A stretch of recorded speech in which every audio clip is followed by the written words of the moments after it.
Apa hal terniat yang pernah dilakukan seseorang kepadamu? Waktu tahun 2012, ada teman kantor yang diam-diam suka sama saya. Sebut saja si A. Si A ini tapi nggak berani deketin saya, soalnya dia mengira saya udah punya pacar. Di tahun 2013 kami pisah jalan, soalnya udah nggak ada kerja di kantor yang sama lagi. Saya balik ke kota asal sebelumnya di Jogja, sementara si A masih di Jogja. Kami masih temenan, tapi nggak seintens dulu. Paling berhubungannya cuma lewat Facebook ataupun Twitter aja. Waktu berlalu, selama itu saya sama sekali enggak nyadar kalau si A itu masih memendam cinta sama saya. Saya malah terang-terangan mengejar cowok lain. Pertengahan tahun 2015 saya ambil cuti. Saya ngambil cuti 1 bulan full, yang berarti saya nggak ada pemasukan sama sekali bulan itu. Saya hubungilah si A. Soalnya A kerja freelance sebagai content writer. Saya minta info lowongan content writer juga. Soalnya sesama writer punya link-link kerjaan gitu. Sebelumnya saya jarang dan bahkan bisa dibilang hampir enggak pernah menghubungi si A secara pribadi lewat WhatsApp. Paling kami cuma sesekali saling reply tweet ataupun komen di Facebook. Pas saya minta kerjaan ke A, si A bilang katanya kebetulan temannya lagi butuh penulis buat blognya. Dia janji mau nego ke temannya itu buat masukin saya sebagai penulis baru. Besoknya saya dihubungin, katanya temannya oke, saya bisa langsung mulai menulis. Oke, saya semangat. Sehari 3 artikel. Pas gajian ternyata dapatnya lumayan. Ya udah, saya terusin dong kerjaan nulisnya sebagai sampingan. Meski cuti saya sudah habis, kan lumayan buat tambah-tambahan. Sampai kemudian November 2015 saya jalan-jalan ke Jogja. Janjian ketemu sama si A. Dia janji mau nemenin saya ke pantai Wedi Umbo. Seharian itu kami menyusuri pantai ke pantai. Sorenya kami ke pantai waktu lumbung yang sepi. Pasan saya tahu-tahu A ngelamar saya. Dia bilang selama ini udah memendam cinta sama saya. Ya Allah, tapi selalu merasa saya terlalu jauh dari jangkauannya. Sekarang ini dia baru punya keberanian untuk mengungkapkan perasaannya ke saya. Saya kaget tiba-tiba ditodong jadi istri. Tapi di tengah ketegangan saya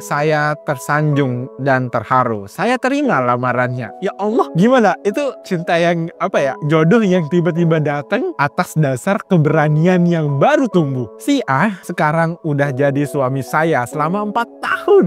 Tuh kan, berawal dari keberanian yang tumbuh secara tiba-tiba dan sekarang jadi istri. Dan setelah kami resmi menikah, itulah dia baru ngaku. Katanya yang kerjaan tempo hari itu sebenarnya temannya nggak lagi butuh writer. Dia bahkan nggak nanyain ke temannya lagi butuh writer baru apa enggak. Dia bertindak sendiri, ngasih saya kerjaan supaya bisa terus berhubungan sama saya secara pribadi di WhatsApp. Dan gaji yang tiap bulan saya terima waktu itu seluruhnya dari rekening pribadinya.